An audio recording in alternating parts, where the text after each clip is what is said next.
My family has always considered me a harbinger of misfortune. It's all because I can see a countdown to my relatives' deaths. I tell them when my grandfather, father, and mother will die. It all comes true due to various accidents. My 3 brothers hate me to the core because they think I cursed my parents and grandfather. My mother actually dies after giving birth to my younger sister, but my brothers donate her to no end. They say she's their lucky star because everything goes well for the family after she's born. But didn't mom die while giving birth to her? On my 18th birthday, I see my death countdown when I look at myself in the mirror. I buy an urn I like and prepare a meal. I want to have one last meal with my brothers, but none of them show up even when the timer hits 0. I'd been able to see a countdown to death above people's heads since I was a child. The first time I saw it was when it appeared above my grandfather's head. I told my parents about it, but they didn't mind me. They thought it was just part of a child's imagination.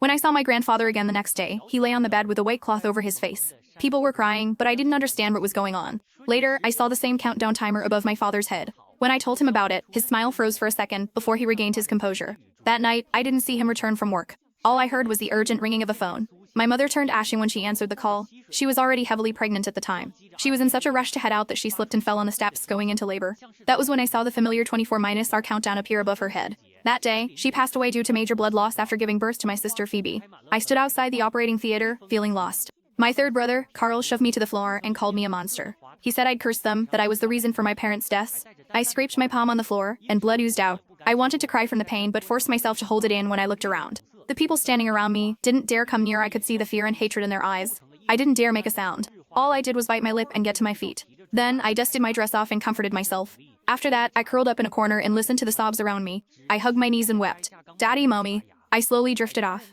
When I woke up, I found that I was alone. Everyone had left, but no one had bothered waking me up. Was it because they didn't want me anymore? I got to my feet, feeling panicked. However, my legs were numb after being curled up for too long, so I fell to the floor. The corridor was silent, only the blinding lights were with me. Pain consumed my body, and I couldn't hold back the flood of tears. That was the day everything in my life changed.